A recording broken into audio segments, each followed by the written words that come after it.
My nephew's accidental drowning wasn't so accidental, and my sister knew exactly who pushed him. I was folding Danny's tiny Superman t-shirts, the ones he insisted on wearing every single day despite having outgrown them months ago, when Sarah called. Her voice sounded hollow and strange, like someone had scooped out her insides with a rusty spoon and left only an echo bouncing around in an empty cave. "Danny's in the hospital," she said, each word falling like stones into dark water. "He nearly drowned at the lake." My stomach dropped through the floor, past the basement, straight into the Earth's molten core. Danny was only 8 years old, but he'd been swimming since before he could properly walk. That kid was practically part fish, spending entire summers underwater at my pool, holding his breath for 2 minutes straight while I timed him on my phone and worried about brain damage from oxygen deprivation. He had a wall full of blue ribbons from swim meets covering every inch of space above his bed, and could execute butterfly strokes better than most high school varsity swimmers. The idea of him drowning was like saying a bird had suddenly forgotten how to fly. "What happened exactly?" I asked, already dropping the laundry basket and grabbing my keys and purse from the kitchen counter. "He just went under. The lifeguards pulled him out unconscious. They airlifted him to regional medical. The doctors don't know if he's going to wake up, Lisa.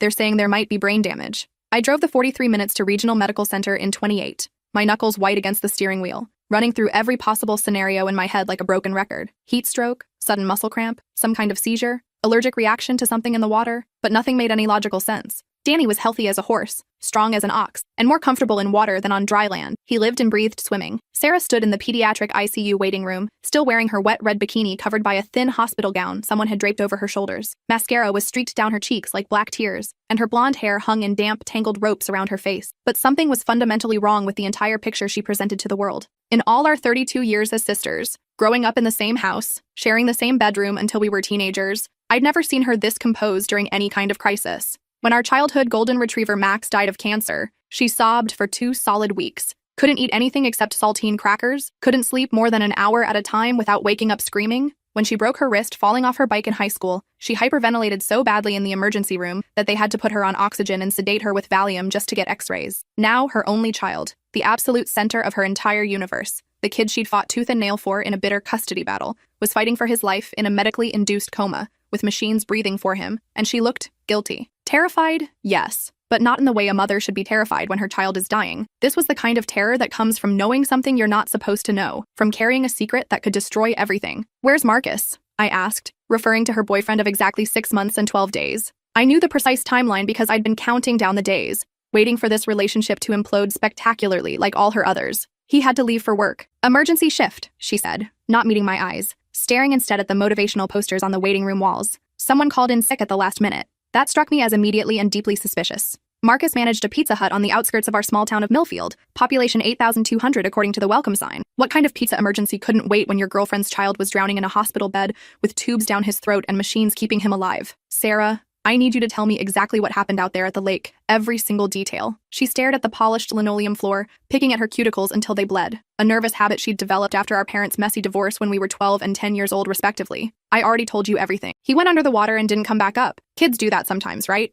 Even really good swimmers can have freak accidents." But I knew Danny better than anyone in the world except Sarah herself. That kid could swim circles around most adults without breaking a sweat or showing any signs of fatigue. He'd been on the Millfield regional swim team since he was 6 years old and had absolutely perfect form in all 4 competitive strokes. He'd won 17 blue ribbons in the past 2 years alone, and his bedroom walls were covered with certificates and trophies. The idea of him just randomly going under in a supervised public lake was completely and utterly absurd. "Were you watching him the entire time he was in the water?" "Of course I was watching him." Her voice snapped with defensive irritation, the way it always did when she felt cornered. "Jesus Christ, Lisa, what kind of mother do you think I am? Do you think I just let my 8-year-old swim alone while I took a nap? The kind who dates men who obviously hate children and can't see the forest for the trees, I thought, but somehow managed not to say out loud. Marcus had been in Sarah's life for exactly 6 months, and in that relatively short time, I'd watched Danny transform from a bubbly, confident, outgoing kid into something quiet and withdrawn and fearful. He'd started having nightmares again for the first time since his parents' divorce 3 years earlier. He'd begun wetting the bed at age 8 after being completely potty trained since he was 3. Most telling and heartbreaking of all, he'd started clinging to Sarah whenever Marcus was around, like a baby monkey afraid of being abandoned in the jungle.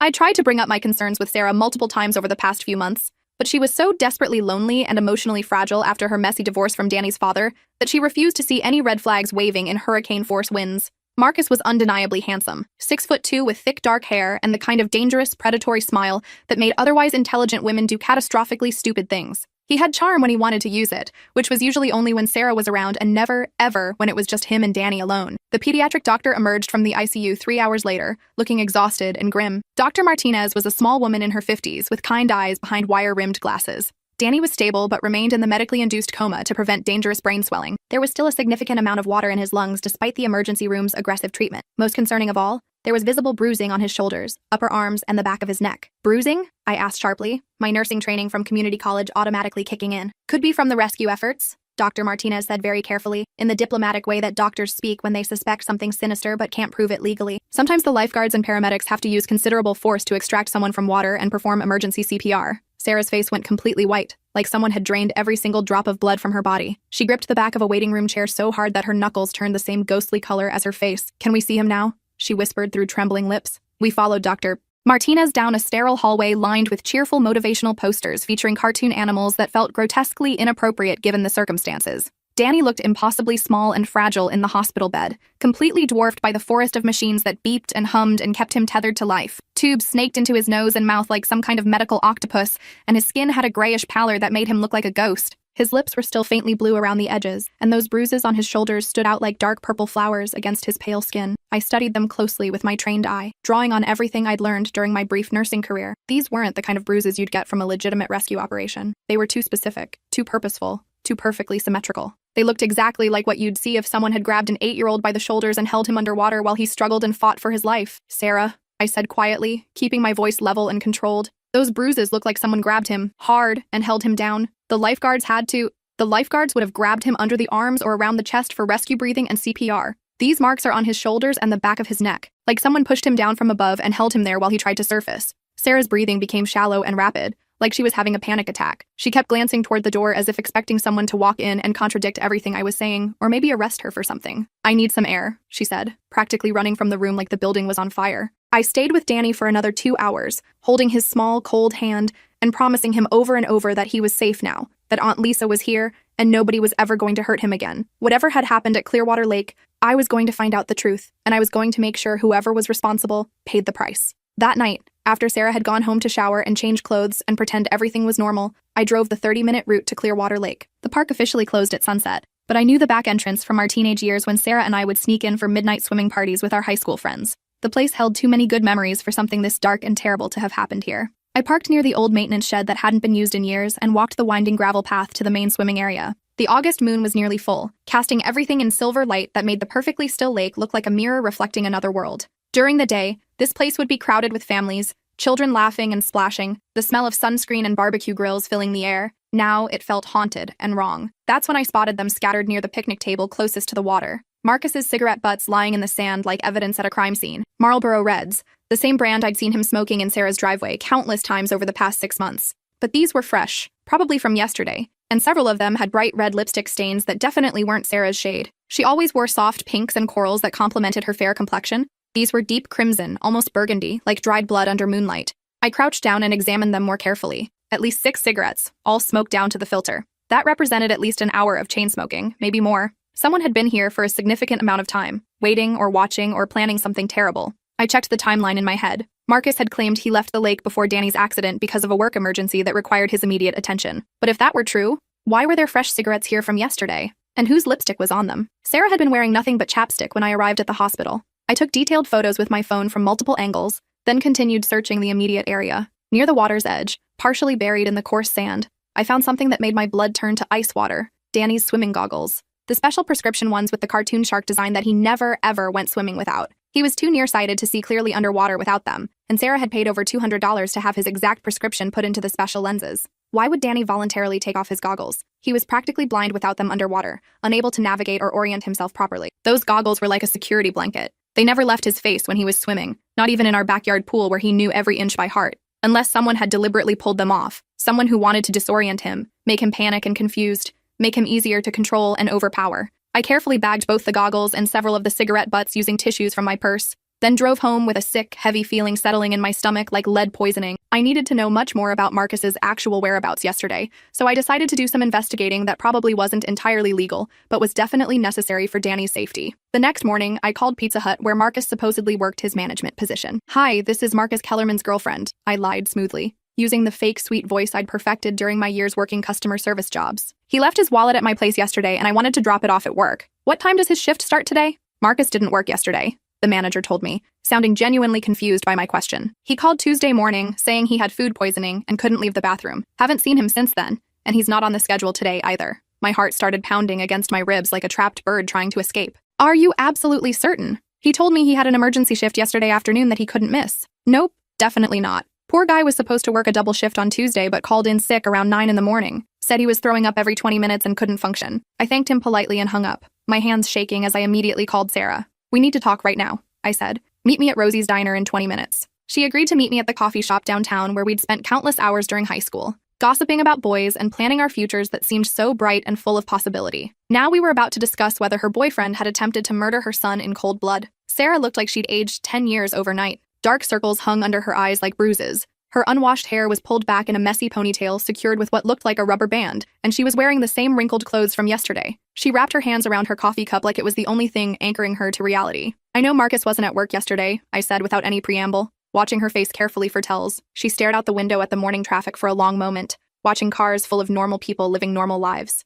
When she finally spoke, her voice was barely above a whisper. How do you know that? I called Pizza Hut and spoke to his manager. Marcus called in sick Tuesday morning with supposed food poisoning, so where was he really, Sarah? He told me he was going job hunting around town. His manager's been threatening to fire him for months because he keeps calling in sick or showing up late or leaving early. But he was at the lake when Danny almost died. I don't know where he was. She was lying through her teeth and we both knew it. Yes, you do. I leaned forward across the sticky Formica table. I found his cigarette butts scattered all around the picnic area, Sarah, fresh ones from yesterday, with bright red lipstick that definitely isn't yours. Sarah's carefully maintained composure finally cracked like an eggshell hitting concrete. Tears started flowing down her cheeks, and her shoulders began shaking with barely suppressed sobs. I didn't know, she cried, her voice breaking. I swear to God, Lisa, I didn't know he was there watching us. But you suspected something was wrong. She nodded miserably, wiping her nose on a paper napkin that immediately disintegrated. Danny's been absolutely terrified of him lately. And yesterday morning, they got into this horrible, vicious fight. What kind of fight? About what? Danny accidentally knocked over one of Marcus's beer bottles while he was eating breakfast.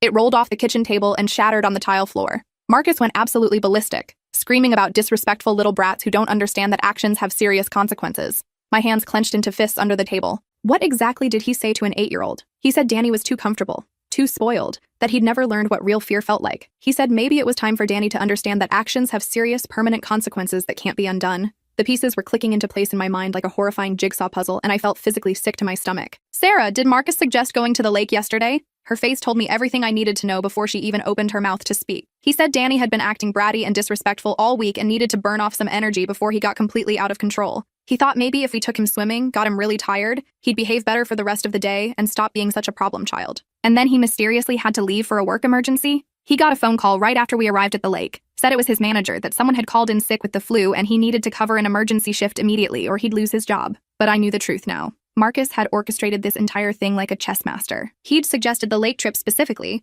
then pretended to leave for work so he could circle back and find Danny alone and vulnerable in the water. The lipstick on the cigarettes meant he hadn't been alone either. He'd brought someone with him to watch or help, or just witness what he was planning to do to a helpless child. Sarah, I think Marcus deliberately tried to murder Danny. She shook her head violently, like she could physically reject the words I was saying. No, absolutely not. He's not perfect, I know that, but he would never hurt a child. You're being paranoid and seeing conspiracies everywhere. Then explain the bruises that look exactly like finger marks. Explain why Danny's prescription goggles were lying abandoned on the shore when he never takes them off in water. Explain why Marcus lied about work. Explain why he was chain smoking at the lake with some woman who wears dark lipstick. Sarah's sobbing intensified until she could barely breathe properly. Between gasps for air, she managed to say, "There's something else I didn't tell you." My blood turned to liquid nitrogen. What? Last week, I caught Marcus on my computer looking up Danny's life insurance policy, the one Tom set up during our divorce proceedings as part of the custody agreement. When I asked him why he was researching it, he said he was just curious about our family's financial situation, trying to understand our long-term security and planning. I felt like I might actually vomit right there in the diner booth. How much is the policy worth? $200,000.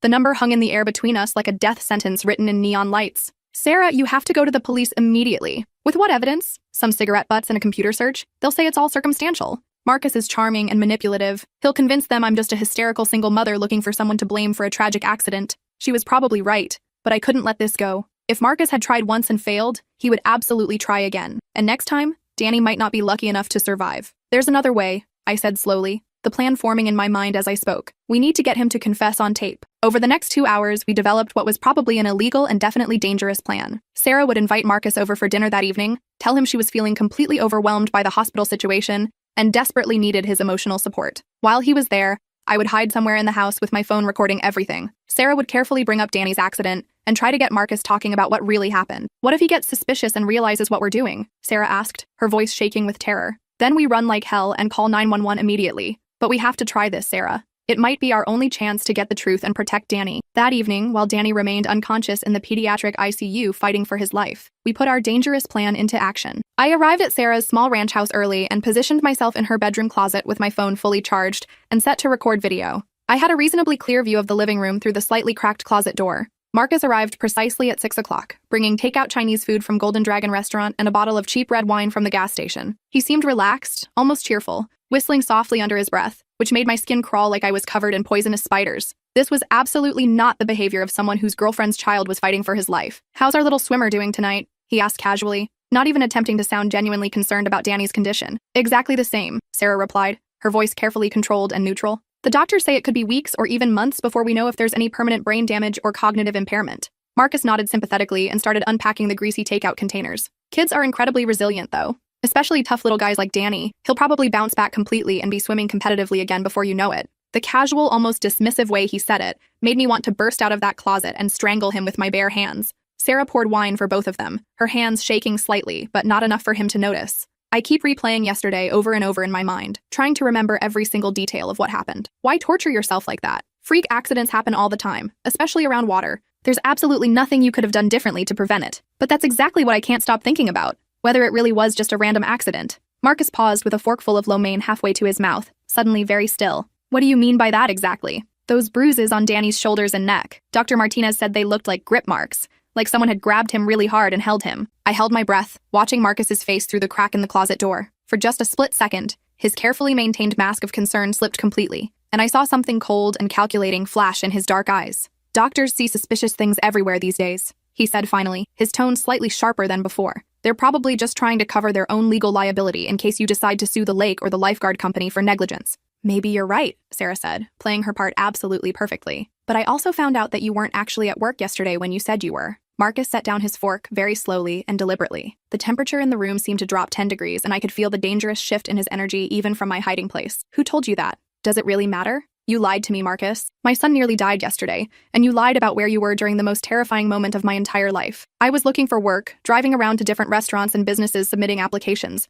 I didn't want to worry you about how desperate our financial situation really is. For 6 hours, all afternoon, and somehow you ended up at Clearwater Lake." Marcus stood up abruptly, his 6'2" frame suddenly seeming to tower over Sarah in a way that felt unmistakably threatening. I tensed every muscle in my body, ready to burst out of the closet if he made any kind of aggressive move toward her. "You're being completely paranoid and irrational," he said, but his voice had lost all its earlier casual warmth. "Grief and stress are making you see conspiracies and plots where there aren't any." "Then explain this," Sarah said, pulling out the photo I'd taken of the cigarette butts. "Explain why your Marlboro Reds were scattered all around the picnic table by the lake if you left before Danny's accident happened." The silence that followed stretched between them like a wire about to snap. I could hear my own heartbeat thundering in my ears. When Marcus finally spoke, his voice was completely different. Cold, empty, absolutely terrifying. "You really want to know what happened yesterday?" Sarah nodded, though I could see her entire body trembling with fear. Marcus sat back down slowly, and a cruel smile spread across his face like spilled oil. "Your precious little Danny was never in any real danger of dying. I just wanted to teach him a lesson about showing proper respect to the adults who are trying to help raise him." My heart was hammering so hard against my ribs that I was afraid he might hear it.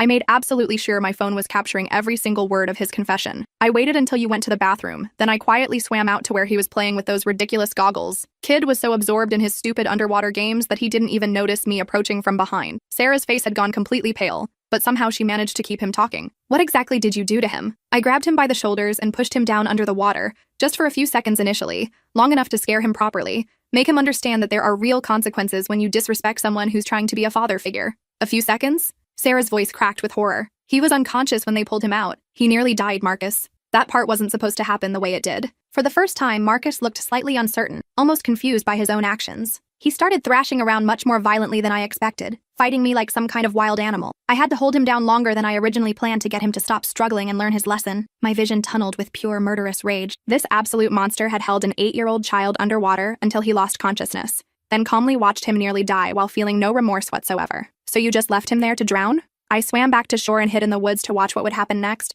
I figured when you came back from the bathroom and found him floating face down, it would look like a completely tragic accident. And it worked perfectly, didn't it? At least until you started asking too many questions and getting suspicious. Sarah stood up slowly, backing toward the bedroom where I was hidden. I need to call the police right now. Marcus was much faster than she was. He grabbed her wrist hard enough that I could see his fingers digging into her pale skin, definitely leaving finger-shaped bruises. I don't think that's a good idea at all. See, if you call the police, I'll tell them all about how you've been physically abusing Danny for months. All those mysterious bruises and marks I've noticed on him, I'll say you put every single one of them there. And who do you think they'll believe? A concerned stepfather figure trying to protect an innocent child? Or a struggling single mother with a documented history of depression and severe anxiety? That's when I burst out of the closet like an avenging angel, phone still recording, pure fury coursing through my veins like molten lava. They'll believe this crystal-clear recording of you confessing to attempted murder, you psychopathic piece of human garbage. Marcus spun around toward me, his face contorting with shock and murderous rage. He lunged for my phone, but I was completely ready for him. I threw it to Sarah, who caught it perfectly, and immediately started dialing 911 with shaking but determined fingers. Marcus grabbed me by the throat, his fingers pressing into my windpipe hard enough to completely cut off my air supply. But I'd been taking self-defense classes religiously twice a week since my own divorce 2 years ago, and I was ready for exactly this scenario. I brought my knee up hard into his groin with all the force I could muster, and when he doubled over in excruciating pain, I grabbed the heavy ceramic lamp from Sarah's dresser and brought it down on the back of his head with everything I had. He crumpled to the hardwood floor like a broken marionette, blood immediately beginning to seep from a deep gash in his scalp and pool around his unconscious head. "Police and ambulance are on their way," Sarah said, her voice shaking but filled with newfound determination and strength. We stood over Marcus's unconscious form, both of us breathing hard and probably in clinical shock. After what felt like several hours but was probably only 10 or 15 minutes, we heard multiple sirens approaching from different directions. The next few hours were a complete blur of police statements, paramedics checking my throat for damage, crime scene photographers, and endless paperwork that seemed to multiply exponentially. Marcus regained consciousness just as they were loading him into the ambulance, immediately demanding a lawyer and claiming that we had attacked him completely unprovoked for no reason. But the recording was crystal clear and more than enough evidence to ensure he'd be going away for a very long time. He was formally arrested for attempted murder in the first degree, aggravated assault on a minor, child endangerment, witness intimidation, and several other felony charges that I couldn't keep track of through my exhaustion and adrenaline crash. 3 days later, Danny woke up. His first words were, "Where's Marcus? Is he coming back to hurt me again?" "Gone forever," I told him, stroking his hair while Sarah cried with overwhelming relief. "He's never, ever coming back, sweetheart. You're completely safe now." Danny's recovery was slow but ultimately complete. The doctor said there was no permanent brain damage or cognitive impairment, though he had absolutely no memory of what happened at the lake that day. Sarah and I decided together that it was probably better that way. He didn't need to carry that trauma with him for the rest of his life. Sarah had a complete emotional breakdown once the adrenaline finally wore off completely. She couldn't stop apologizing, couldn't forgive herself for bringing a dangerous predator into their lives, couldn't understand how she'd missed all the obvious warning signs that seemed so clear in retrospect. It took months of intensive therapy for her to begin understanding that Marcus had been a skilled, practiced manipulator who had fooled everyone, not just her. During the trial 8 months later, we learned much more about Marcus's deeply disturbing history. He'd been investigated for child abuse twice before in different states, but never formally charged due to insufficient evidence and clever legal maneuvering. There were restraining orders from 2 previous girlfriends who'd had young children. He had a clear, well-documented pattern of targeting vulnerable single mothers, worming his way into their lives with charm and fake concern, then systematically taking out his rage and control issues on their helpless children. The prosecutor called him a predator who specifically sought out vulnerable families to exploit and terrorize for his own twisted satisfaction. Danny wasn't his first victim, just his first attempted murder that anyone knew about. Marcus was ultimately sentenced to 25 years in state prison without the possibility of parole. As the bailiff led him away in shackles and an orange jumpsuit, he looked directly at me and clearly mouthed the words, "This isn't over between us." But it was over. Completely and finally over. Danny started swimming again 10 months later, though now he only swam in public pools with certified lifeguards and never, ever alone. Sarah found an excellent trauma therapist and slowly, carefully began dating again, this time with extensive background checks, long courtships, and my complete approval of anyone who wanted to be around Danny. And me? I sold my downtown apartment and moved into the house directly next door to Sarah and Danny, becoming the fiercely protective aunt that Danny had always deserved but never had. I learned that sometimes family means stepping up when the adults fail, means trusting your instincts even when everyone tells you you're being paranoid, means being willing to commit felony assault to protect the people you love most in this world. 2 years later, Danny won the regional championship in butterfly stroke for his age group. At the victory ceremony, he climbed onto the first place podium with his gold medal and pointed directly at Sarah and me in the crowded bleachers full of cheering parents. "I want to thank my mom and my Aunt Lisa," he announced into the microphone, his voice clear and strong and confident. "They saved my life when someone tried to kill me." Most people in the audience probably thought he was just being dramatic, the way kids sometimes are when they want attention. But Sarah and I knew exactly what he meant. Some rescues happen in hospital emergency rooms with medical teams and life support machines working around the clock. Other rescues happen in living rooms with hidden recording devices, careful planning, and the courage to act when absolutely everything is on the line. The nightmare was finally over, but more importantly, Danny was safe and whole and swimming again. And I'd learned that sometimes the most dangerous people in the world are the ones we voluntarily invite into our homes, the ones we trust with our most precious treasures, the ones who smile at us while secretly planning unspeakable horrors. Never again. Not on my watch. Not ever.